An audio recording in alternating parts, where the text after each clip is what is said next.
देखो तुम लोग को आज जो है अनुवाद बता रहे हैं। क्या बता रहे हैं? अनुवाद। प्यारे बच्चों, ये जो है संस्कृत लिख दिए हैं और ये आपको सभी क्लास के लिए, जैसे मान लीजिए अभी आप कोई 5th में हैं या 6 में पढ़िएगा, 7th में पढ़िएगा, 8th में पढ़िएगा, सब में ही काम देगा। ठीक है, तो समझते हैं। देखिए लिख दिए हैं संस्कृत में अनुवाद करें। देखिए अनुवाद से पहले क्या होता है कि हमको विभक्ति जानना पड़ता है। बालक शब्द रूप बताए हैं आप लोग को? जी सर। उसी तरह से जैसे आप हिंदी में पढ़े हैं ना कर्ता ने कर्म को, उसी तरह से यहाँ विभक्ति के अनुसार से अनुवाद को बताया जाता है। तो जैसे पहला है आपका, देखिए मैं तुमको एक पुस्तक दूंगा। पुस्तक मतलब किताब। पुस्तक मतलब क्या हुआ? हम देते हैं ना हम लोग जी। जैसे किसी को बोलते हैं कि हम तुमको किताब दिए हैं, 2 दिन रख लिया अभी तक नहीं दिया है, होता है ना ऐसा।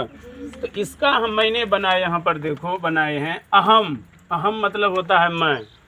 तुभ्यम एकम पुस्तकम दास्यम मतलब हुआ कहने का मैं तुमको एक पुस्तक दूंगा। दिया नहीं है, दूंगा। ठीक ना। जैसे मान लीजिए हम ये बात बोल देंगे कि मैं कल पटना जाऊंगा। अब जाऊंगा कि नहीं जाऊंगा इसका कोई गारंटी नहीं है ना जी। तो भविष्य काल में चला गया। उसके बाद है दूसरा, वह सांप से डरता है।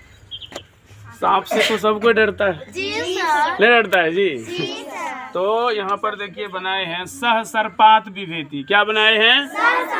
सह सर्पात विभेति, यानी कि यहाँ पर जो है पंचमी विभक्ति लगा। ई वाला में कौन विभक्ति लगा? पंचमी विभक्ति। ठीक ना। और हम आपको बताए हैं कि पंचमी विभक्ति में जो होता है आपादन कारक का प्रयोग होता है। कौन कारक का प्रयोग होता है? आपादन कारक। क्योंकि सांप से क्या हो रहा है? डर रहा है। तो यहाँ जुदाई का बोध। जैसे मान लीजिए अगर आपके सामने में एक बड़ा सांप आ जाए क्या होगा? आप भागिएगा? भागिएगा कि नहीं भागिएगा? एकदम जो है सब कुछ छोड़ करके भागना शुरू कर देते हैं। ठीक ना। तो यानी कि सांप से यह डरता है। तो यहाँ पर क्या होगा? सर्पात। जिस तरह से आपको बालक शब्द रूप में पंचमी विभक्ति एक वचन में होगा बालकात, उसी तरह से यहाँ लग गया सर्पात।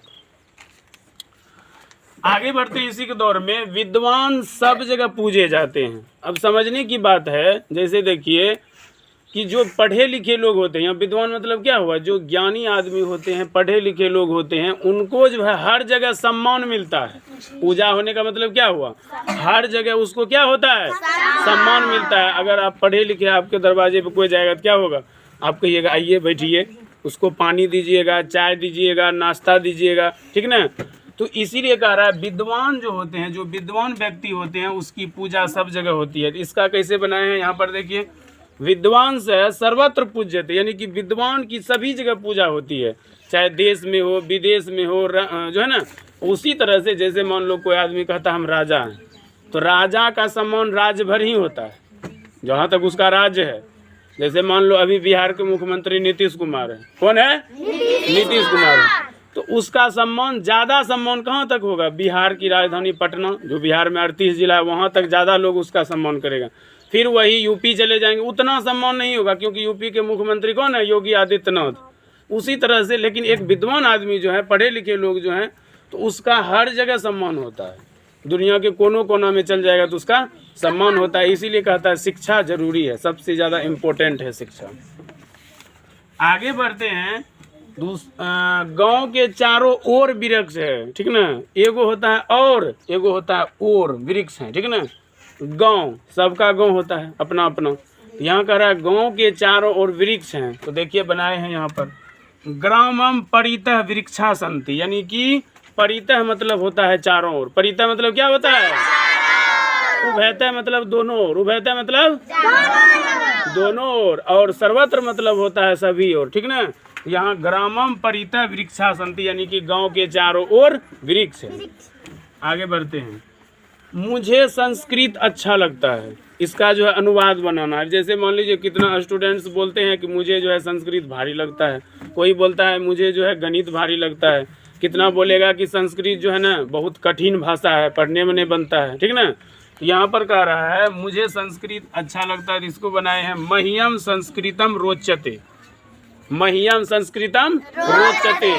यहाँ जो है आप देखिएगा रुच्यार्थानाम प्रियमोने बोध, यानी कि चतुर्थी विभक्ति का प्रयोग किया गया है कि अगर किसी व्यक्ति को कोई चीज़ अच्छा लगता है तो उसमें चतुर्थी विभक्ति होती है।